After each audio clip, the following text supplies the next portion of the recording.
आता आपल्या समोर एक कमाल लावणी सादर होतीये, पण त्याआधी थोडंसं लावणीच्या काही बाजूंवर बोलतो. एखादी लावणी बेफाट जमण्यासाठी जे जे त्या लावणीमध्ये असणं आवश्यक असतं ते या लावणीमध्ये ठासून भरलंय. लावणीचे शब्द, त्यातली व्यंजनं, त्यातले उच्चार ही एक बाजू. लावणीचे शब्दच सांगतो. फड सांभाळ तुऱ्या लाग आला, तुझ्या उसाला लागल कोल्हा. महाकवी गदी माडगुळकरांनी इथे कठोर व्यंजन, अनुस्वार, जोडाक्षर यांची अशी मोड बांधली आहे की नुसती लावणी वाचून दाखवली तरी फेटे उडतील. त्यानंतर गायिकेनी प्रत्यक्ष गाताना मांडलेला कहर. सुलोचना चव्हाण म्हणजे साक्षात लावणी सम्राज्ञी. रीतसर पदर डोक्यावर घेऊन नजर खाली रुतवून त्या अशा गातात की काटा येतो.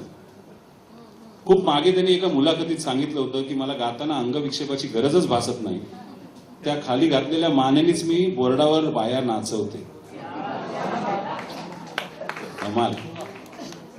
माडगुळकरांच्या ह्या सगळ्या शब्दांचं, जोडाक्षरांचं, व्यंजनांचं त्याने असं काही उच्चारण केलंय की ऐकणारा माणूस मात्र खालच्या मानेनी बसू शकत नाही.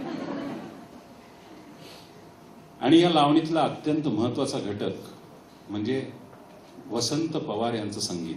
खरं सांगायचं तर उसाला लागल कोल्हा म्हणजे माडगुळकर हे यावेळेला फक्त वसंत पवारांवरच बोलायचा असा माझा मानस होता, परंतु माडगुळकर आणि सुलोचनाबाई यांचं एवढं मोठं काम आहे की त्यांचा उल्लेख केल्याशिवाय पुढे जाणं कृतज्ञपणाचं.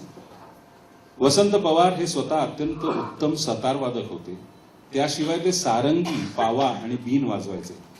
जस्ट आपण ह्या वाद्यांचे जर नुसते त्याच्या बाज त्याचे बघितले, त्याच्या बैठक बघितली, सगळ्यामध्ये जमीन आसमानाचा फरक आहे. तेव्हा एखाद्या माणसाला हे सगळं वाजवता येणं हीच एक मोठी गोष्ट असू शकते, पण ह्या सगळ्या विद्येचा त्यांनी एक संगीतकार म्हणून जो वापर केलाय त्याला तोड नाही.